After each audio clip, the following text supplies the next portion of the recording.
नमस्कार प्रेक्षकांनो. आज आपण अशा व्यक्तिमत्वाला भेटणार आहे.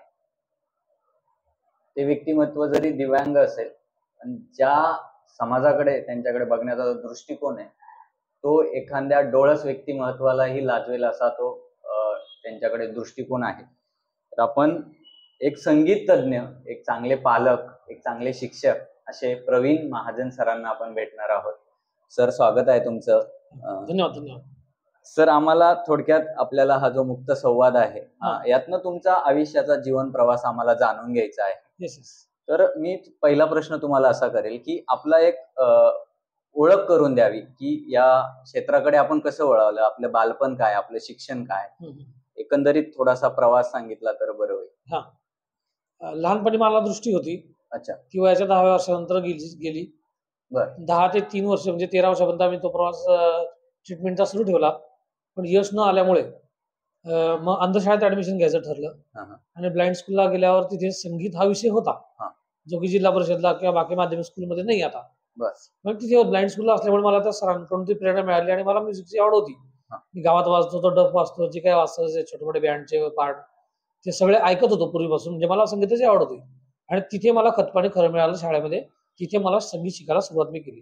अच्छा. कुठल्या शाळेत सर? चाळीसगावच्या अंधशाळेमध्ये, राष्ट्रीय अंध विद्यालय चाळीसगाव, इथे संगीत शिकायला सुरुवात केली. अच्छा. 1992-93 ला. अच्छा. कुठल्या वयाच्या आणि कुठल्या वर्गात होते, काही आठवतं, काही सांगू शकता? हो, तेव्हा आम्ही पुन्हा 4थी पास झालो होतो जिल्हा परिषद मध्ये. त्यानंतर पुन्हा मला अंध ब्लाइंड स्कूलला पुन्हा पहिलीला ऍडमिशन मिळालं. बर. आणि कौटुंबिक पार्श्वभूमी बद्दल काय सांगाल सर? कौटुंबिक म्हणजे किती लोक होते? कुटुंबामध्ये आमचे त्यावेळेस 7-8 लोक होते सगळे. पण माझ्या आईच्या गळ्यात गाणं असल्यामुळे मला गाण्याची आवडच होती. आणि मग तिथे मला शाळेमध्ये शिकायला मिळालं गाणं आणि तबला पेटीचे काय संगीतातले असं. बर सर, मला हेच जाणून घ्यायला आवडेल. आणि असं म्हणतात की आपल्या आयुष्याच्या जीवनामध्ये एकतरी कला माणसाकडे असावी आणि ती तुमच्याकडे आहे.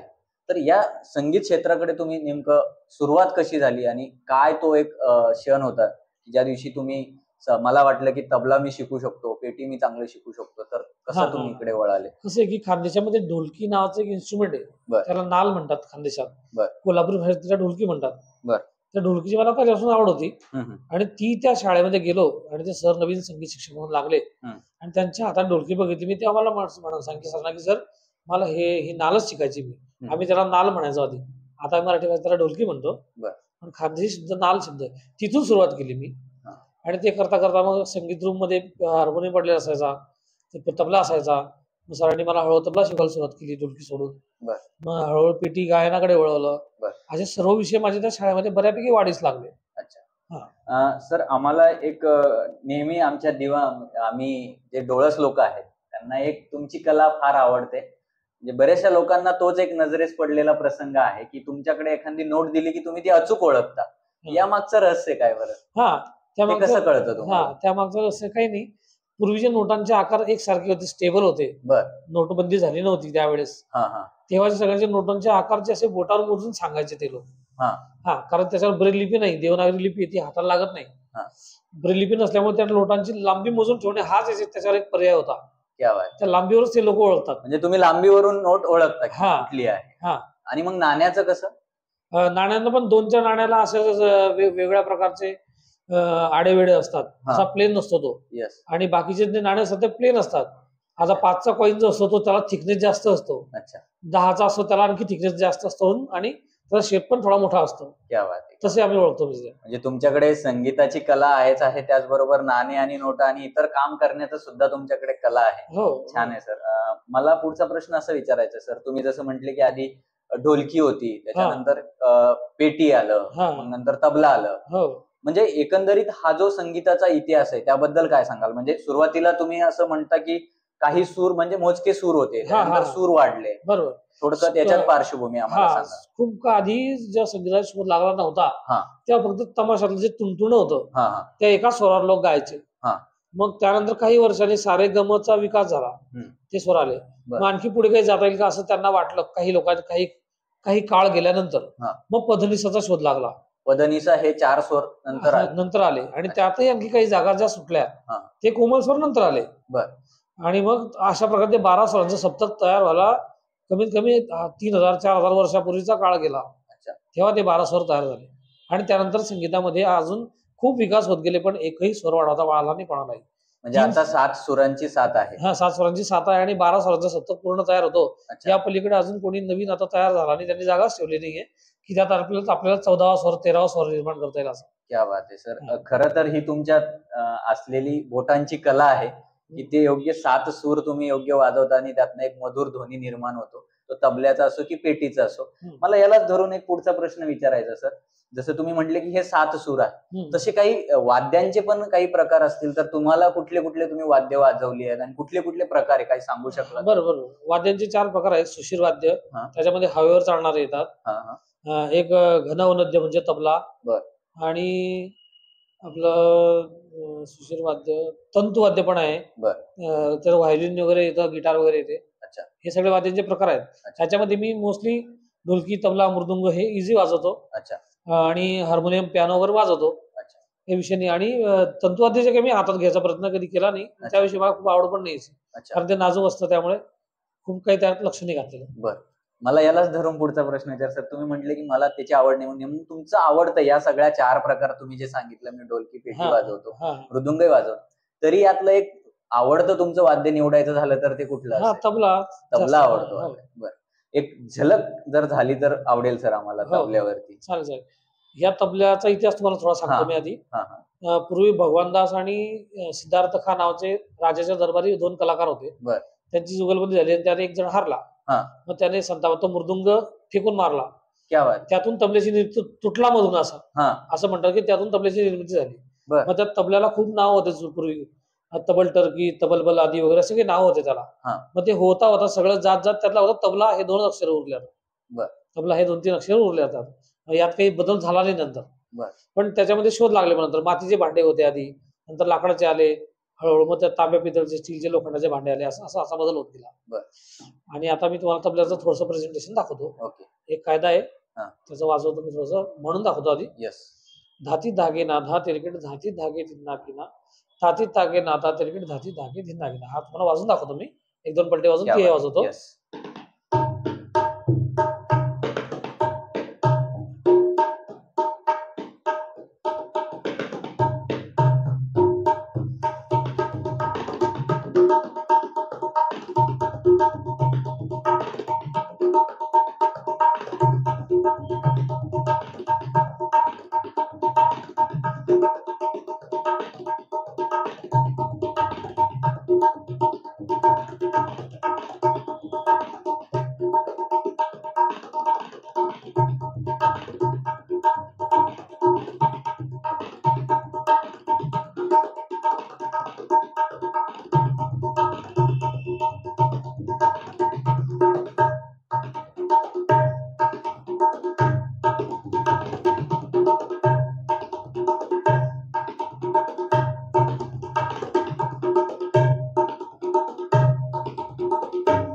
सुंदर सर, सुंदर.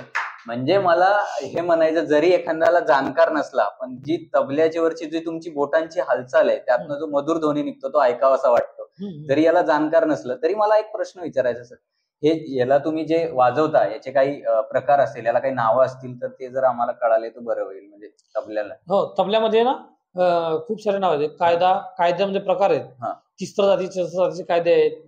कायद्यामध्ये तुकडे आहेत, तुकड्यामध्ये लमसम रचना असते, त्याला ती मारून ते समोर येतो. असं आहे. चक्रधार आहेत, कमाल चक्रधार आहेत, फरमाईशी चक्रधार आहेत, आणि खूप सारे ताल आहेत. त्या प्रत्येक तालामध्ये ह्या रचना वाजतात, वेगवेगळ्या प्रकारे बनवून त्या तशा वाजवल्या जातात. त्रितालामध्ये वेगळ्या, जपतालमध्ये वेगळ्या. काही ताल 10 मात्रेचे, काही ताल 6 मात्रेचे आहेत, काही ताल 8 मात्रेचे आहेत, काही 16 मात्रेचे ताल आहेत. या सर्व तालामध्ये ह्या रचना आपल्याला परीक्षात येता वाजवाव्या लागतात.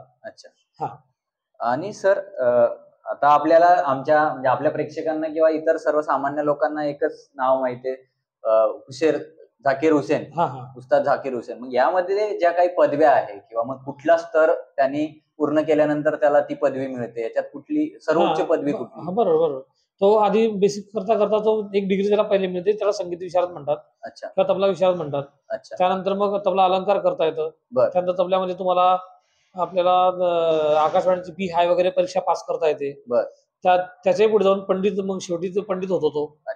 ती पंडित ही पदवी त्यांना मिळते. ती कशी मिळते वगैरे, मेहनतीतून ती एकदम त्यांना सगळं करून आणि सगळे पंडित जमून वगैरे ते ठरवलं जातं की आता हा हे पंडिताच्या बरोबर आले बा. अच्छा, असं. वाह, क्या बात. म्हणजे हे सर्व प्रॅक्टिकल आहे. याच्यात थिअरीला महत्व कमी फार, पण प्रॅक्टिकली तो तसा टिकला पाहिजे वाजवायला, तसं वाजवलं पाहिजे. मला यालाच धरून सर तुम्ही म्हटले की याच्यात अनेक साधना ही आहे, त्याच्यात मेहनत खूप आहे. हो. मग तुमचं कोणीतरी उस्ताद, गुरु असा कोणीतरी तबला विशारद कोणीतरी असेल, कोण आहे तो व्यक्ती? बरं, मला मी आधी अंधशाळेत शिकलो तेव्हा अभय कसबे सर होते. पण मी जेव्हा जसा गोदावरी संगीत विद्यालयात आलो तसे मला आशिष राणे सर गुरु मिळाले आणि त्यांच्याकडे माझा तबला खूप फुलला म्हणजे. अच्छा. त्यातून मला आणखी काही मित्र म्हणून पण मिळाले, तेजस मराठी वगैरे वगैरे, यांच्याकडे पण माझा तबला बऱ्यापैकी वाढीस लागला म्हणजे. छान सर. आपण जसं म्हणतो की जसं तुम्हाला वातावरण मिळतं, जशी लोक मिळतात, तसं तुम्ही बनवत जाता. हो. मला यालाच धरून एक प्रश्न विचारायचा सर, गुरु शिष्याचं नातं तबल्याच्या याच्यामध्ये कसं बघता तुम्ही? हा, बरोबर. गुरु शिष्य नातं मी तबल्याच्या असं बघतो कधी पण, आणि की आपण गुरुजींजवळ जाऊन बसू, ते सांगतील तेव्हाच वाजवायचं. बरोबर. त्यांनी सांगितलं तेवढंच वाजवायचं. अच्छा. हा, आणि त्यांना मेन म्हणजे त्यांना ऐकायचं. त्यांना ऐकण्यातून आपली अधिक जवळीक निर्माण होते. कारण जेवढं ऐकतो तेवढं कळतं, आणि ते कळाल्यावर आपली त्यांची जवळीक निर्माण होते. यातून गुरु शिष्याचं नातं निर्माण होतं. क्या बात आहे. आपण जर गुरुजींना नीट ऐकलं नसेल तर आपल्याला ते काय करतात हे कळत नाही. त्यासाठी त्यांना ऐकून घेतलं पाहिजे, त्यांना समजून घेतलं पाहिजे. गेलं म्हणजे डायरेक्ट शिकलं, एक्सपर्ट झालो असं नाही होत. आधी ऐकायला शिकलं पाहिजे, मग आपण वाजवतो. खरंय ना सर, जे असं म्हणतात जो शहाणा असतो तो आधी ऐकून घेणारा असतो, आणि ऐकल्याने बरेचसे फायदे होतात आपल्याला. ऐकण्याचे भरपूर फायदे होतात, आणि ते पण इथे पण तेच आहे. तर मला यालाच धरून पुढे प्रश्न विचारायचा की तुम्ही म्हटले की याच्यामध्ये भरपूर पंडित पर्यंत आपण जाऊ शकतो. तर मला याच्यामधल्या करिअर संधी काय काय काय जरा सांगू? बरोबर. याच्यामध्ये आपल्याला विशारद डिग्री मिळते. पुढे आपण आकाशवाणीची बी हाय परीक्षा पास होतो वगैरे वगैरे. मग आपल्याला तिथे गव्हर्नमेंट सर्व्हिस पण त्यात आहे. सरकारी नोकरी त्यात मिळते आपल्याला, केंद्रीय विद्यालयाच्या मिळतात वगैरे वगैरे. हे सगळं करता करता जर आपल्याला जमलं पुढे, याच्यामध्ये एम ए पण आहे. एम ए झालं, एम ए नंतर आपल्याला पीएचडी पण आहे. हो, आणि त्यानंतर तुम्ही विद्यापीठात पण त्याचं काम करू शकता. म्हणजे याच्यात आहे, सर्व डिग्री याच्यामध्ये आहेत. नेट सेट सुद्धा अलीकडे निघालेलं आहे, ते पण लोक देतात. म्हणजे याला डिग्रीला कुठे मागे असं नाही, म्युझिक करिअर म्हणून निवडू नये असं नाही. शेतकऱ्याच्या मुलांनी शेती केली तर तो पोटभर खात नाही असं नाहीये. म्हणून काही लोक यात करिअर करायला घाबरतात असं नाहीये. नक्कीच घाबरतात. हा, असं काही नाही. पण याच्यामध्ये करिअर तुम्ही करा, तुम्हाला पोटभर भाकरी मिळते आणि लोकांना आनंद देता घेता येतो. याशिवाय करिअरची आणखी काय व्याख्या आहे? क्या बात आहे, क्या बात आहे. म्हणजे फक्त पैसाच कमवा आणि खूप मोठं करिअर होतं असं मला वाटत नाही. तुमच्या 4 ओळखी निर्माण झाल्या तरी ते करिअर आहे असं मला वाटतं. म्हणजे करिअरची एकच व्याख्या लोकांनी आता अलीकडे केली की फक्त पैसा कमवा आणि खूप सारा पगार मिळेल, खूप मोठं पॅकेज मिळेल. तसं नाहीये. तुम्हाला खूप मोठं समाधान मिळालं म्हणजे ते सुद्धा करिअर सक्सेस आहे असं मला वाटतं. क्या बात सर. मला त्यालाच धरून प्रश्न विचारायचा होता, पण तुम्ही त्याचं उत्तर दिलं की कधी कधी पैसा महत्वाचा नसून समाधान फार महत्वाचं असतं, आणि त्यातनं तुम्हाला हे मिळतं. कारण असं म्हणतात की संगीतात एक वेगळीच जादू आहे, आणि ती जादू आपण ऐकल्यानंतर त्यातनं जे समाधान मिळतं ते अफलातून असतं. पैशामध्ये आपण लोकांची जी दाद मिळते त्याला काही तोडच नाही. मग क्या बात आहे. सर, मला यालाच धरून पुढचा प्रश्न विचारायचा की जे तरुण लोक किंवा जो व्यक्ती या क्षेत्रामध्ये करिअर करून पाहतोय, त्यासाठी तुमचा काय शिक्षक म्हणून किंवा एक तबला वादक म्हणून काय सल्ला असेल त्याच्यासाठी? बरोबर. तर कसं, संगीतामध्ये जेवढ्या फॅकल्टी असतील, अगदी वाद्य वाजवण्यापासून गाण्यापर्यंत सगळे, तर करिअर हा भाग तुम्हाला यात करायचा असला म्हणजे तुम्हाला सर्व गोष्टी आल्या पाहिजे. आणि त्यासाठी तुमचे गुरुजींचा त्यामध्ये खूप मोठा हात असतो की त्यांनी तुम्हाला या सगळ्या गोष्टी दाखवल्या पाहिजेत. बेसिकली कसं आहे, समाजात तू गाणं शिकायला तुला गाणं सांगतील, आपण म्हणजे त्या हार्मोनियमकडे तुम्हाला वळवणार नाही. पण तसं नाहीये खरं. तसं तुम्हाला एकच गोष्ट शिकवून त्यात करिअर होत नाही असं नाही, होतं, त्याला वेळ लागतो. पण ऍज अ शिक्षक, साधा शिक्षक, टीचर म्हणजे तुम्हाला सगळ्या गोष्टी यायला पाहिजे. गाणं वाजवून तुम्हाला सगळे वाद्य सुद्धा वाजवले पाहिजे, आणि मग तुम्हाला करिअरला त्यात अडचण येत नाही. जर तुम्ही करिअर म्हणजे पोट भरणे असा विषय तुमच्या डोक्यात असेल, पैसा कमवणे असेल, तर त्यासाठी तुम्हाला संगीतातल्या सगळ्या गोष्टी यायला पाहिजे. एकच येऊन चालत नाही. क्या बात आहे. तर मला यालाच धरून पुढचा प्रश्न विचारायचा आहे की म्हणजे एखाद्याला जर याच्यात यश मिळवायचं असेल तर ते सूत्र काय असेल बरं तुमच्या मते? त्याला यश मिळालं त्याचे सूत्र पहिले गुरुजीच असतील. गुरुजींनी त्याला मार्गदर्शन करावं की तो हे झालं, हे कर, आणि हे होता हे पण सुरू ठेव, असं जे गुरुजी सांगतील तर त्या मुलांना मला वाटतं कुठे अडचण नाही येत. म्हणजे गायनच ठेवू नये. तुला गायन येतं ना, आता थोडीशी पेटी हातात घे, असं जर कोणी म्हटलं तर त्याला स्वरांना अधिक त्याच्या स्वरांच्या जवळ जाता येतं आणि त्याला करिअरला मदत होते. क्या बात. मला यालाच पुढचा प्रश्न असा आहे सर की ज्यावेळेस तुम्ही संगीत क्षेत्रात पाऊल ठेवलं, जेव्हा तुम्ही संगीत क्षेत्रामध्ये उतरला, तेव्हाचं संगीत क्षेत्र आणि आताचं संगीत क्षेत्र यामध्ये काय फरक आहे आणि आता काय आव्हानं आहेत संगीत क्षेत्रामध्ये, एक शिक्षक म्हणून किंवा जे करिअर करते त्यासाठी काय संगीत क्षेत्रात सध्या अडचणी आव्हाने आहेत? पूर्वी कसं होतं, मोबाईल नव्हते, बरोबर, आणि त्यामुळे लाईव्ह ऑर्केस्ट्राला फार महत्व होतं. बरोबर, कलाकाराची खूप किंमत होती. तर आमच्या लहानपणी लाईव्ह ऑर्केस्ट्रा व्हायचे, आता होतात पण कमी होतात. बरोबर. आता काय झालंय की ट्रॅक शो फार निघाल्यामुळे कलाकाराचं व्हॅल्यू तिथे थोडं कमी झालंय, कारण 2 गायक जमतात आणि ते ट्रॅक शोवर त्यांचा कार्यक्रम काढून घेतात. त्याच्यामुळे काय होतं, तबला, पेटी वाजणारे, पियानो शिकणारे लोक आहेत ते थोडे मागे पडले असं वाटतं. पण ज्या कलाकारांना की ज्या लोकांना जाणीव आहे खरंच की आम्हाला तबला, पेटी सगळं पियानोच म्हणजे लाईव्हच पाहिजे, तेव्हा लाईव्ह त्या कलाकाराचं महत्व निर्माण होतं. आणि मग तो प्रश्न निर्माण होतो की आता मी काय करायचं बस. बरोबर. म्हणून त्याचं महत्व वाढवायचं असेल तर ट्रॅक शोवर बंदी आणून किंवा तो थोडा वेळ थांबून लाईव्ह शोला महत्व दिलं गेलं पाहिजे. हेच एक आव्हान आहे सध्या.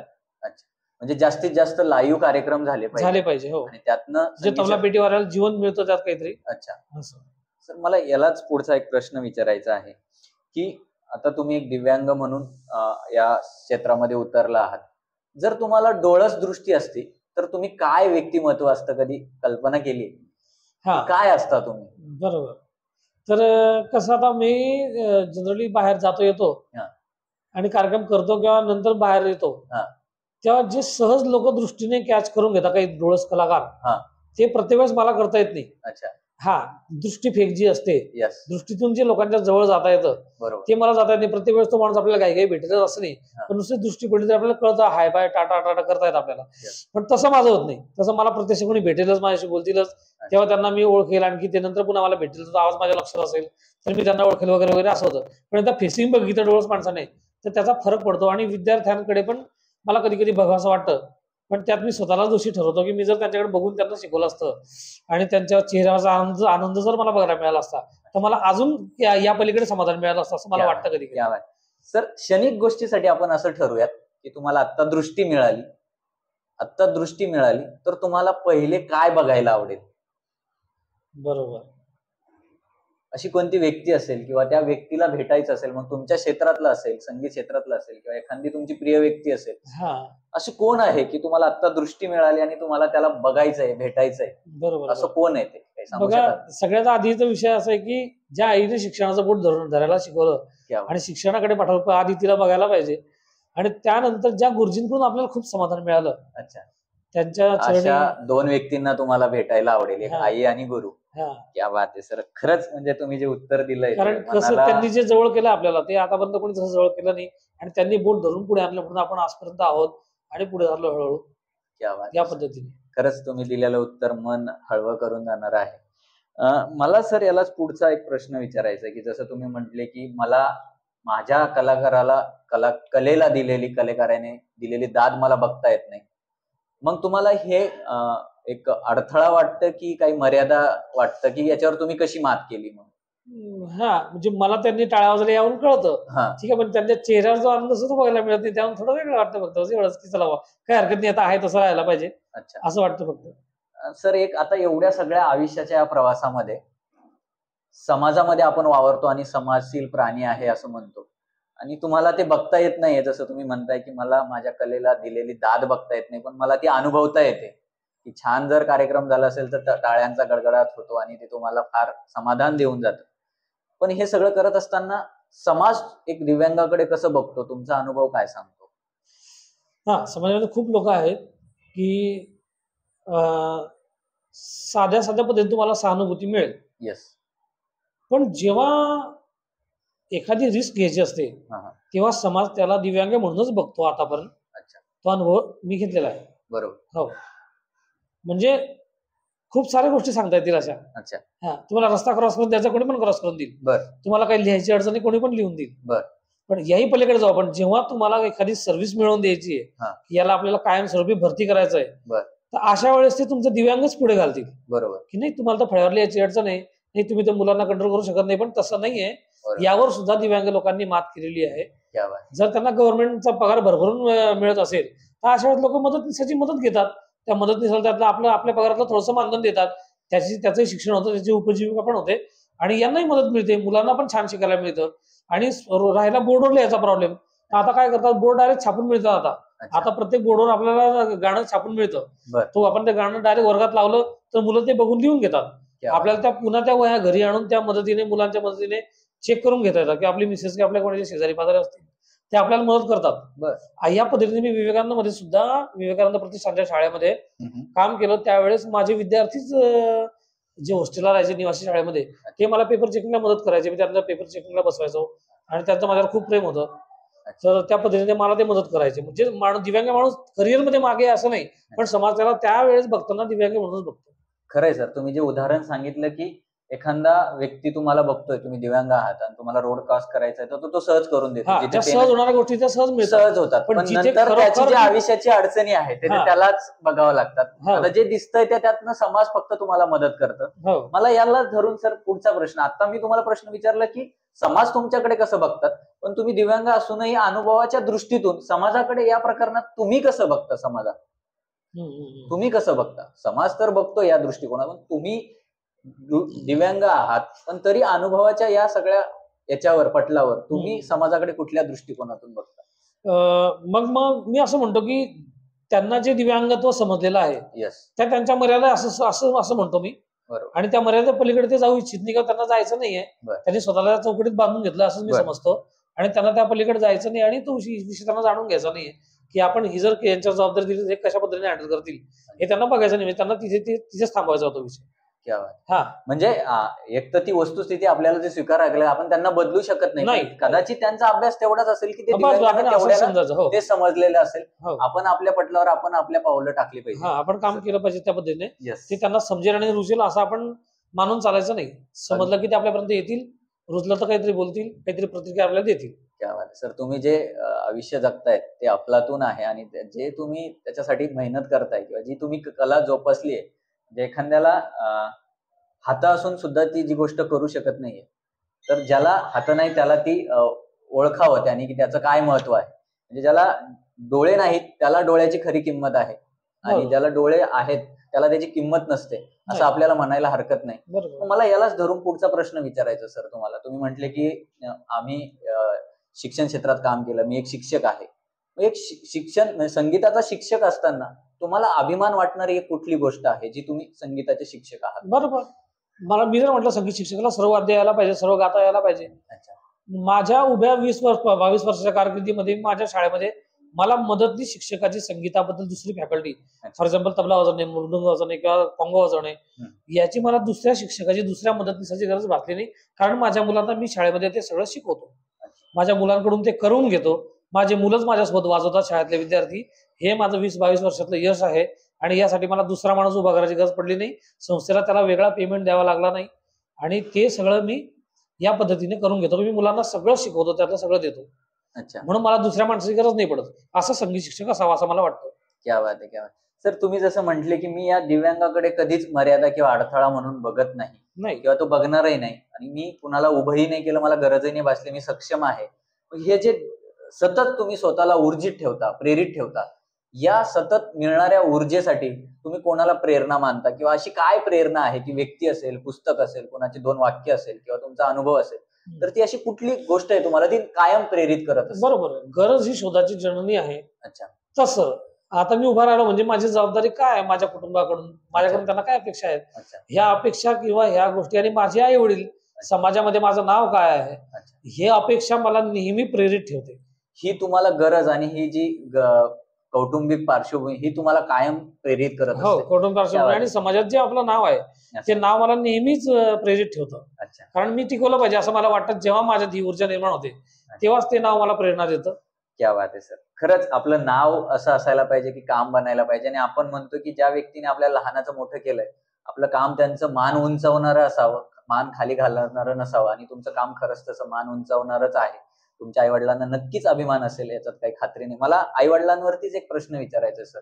आजकालचे आईवडील आपल्या मुलांकडनं ही अपेक्षा ठेवते की त्यांनी डॉक्टर झालं पाहिजे, इंजिनियर झालं पाहिजे, मग त्यांची आवड जोपासली जात नाहीये.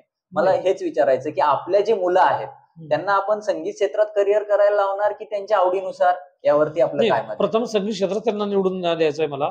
कारण त्यांना ते इझी समजतं, त्यांच्या हातात तोंडात ते इझी येतं. आता त्यांना इंग्लिश मॅथ वगैरे हे जे विषय इझी कळत नसतील लगेच आता वय कमी असल्यामुळे, कदाचित पुढे येतील हे माहिती, पण जोपर्यंत मॅच्युरिटी तुम्हाला येते आहे तोपर्यंत म्युझिक हे तुम्हाला स्वस्तात मस्त शिकायला मिळतंय.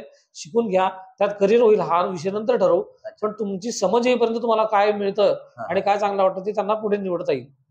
म्हणजे आपण जसं म्हणतो की तुमच्या आजूबाजूचे जे वातावरण असतं, मित्रपरिवार असतं, त्यातनं तुमची जडणघडण होते आणि सतत त्यांच्या कानावर ही तबल्याची पेटीचे आवाज पडतात, इझिली सहज समजणार आहे आणि इझिली ते तयार करून घेतात. अगदी अगदी अगदी बरोबर. म्हणजे इझी जे मिळतं ते आधी घ्या, त्याच्यावर तुमचं भागत नसेल, तुम्हाला स्वतःला असं वाटतं तर करिअर तुम्ही चेंज करू शकता, असं काही नाही. बरोबर. सर, मला यालाच धरून अगदी आपण शेवटाकडे येतोय, मला एक प्रश्न विचारायचा आणि आपण समारोपाकडे जाऊया. असा कुठला एक आयुष्यात आतापर्यंतचा तुमचा क्षण असेल, तो फार तुम्हाला आनंद देऊन गेलाय, अविस्मरणीय जो क्षण म्हणतो आपण, तो कधीच विसरू शकत नाही, असा काही एखादा क्षण असेल की तो तुम्ही कधीच विसरू शकत नाही, असा काही क्षण असेल तो आमच्यासोबत शेअर केला तर आम्हाला ऐकायला आवडेल.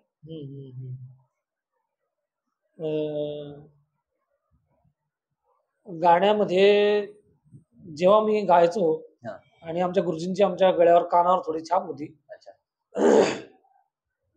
तेव्हा माझ्या बरोबरचे मित्र होते, तेव्हा मला म्हणायचे ते, प्रवीण तू छान ताना म्हणतो, छान आलाप म्हणतो.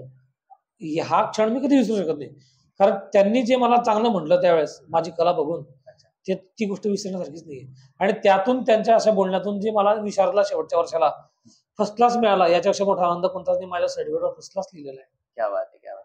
सर, ते आपल्या मराठीमध्ये एक म्हण आहे की एखाद्याचं कौतुक जर केलं तर त्याला ते काम करायला 10 हत्तीचं बळ येतं, आणि ते तुम्हाला ती कौतुकाची थाप त्यावेळी मिळाली.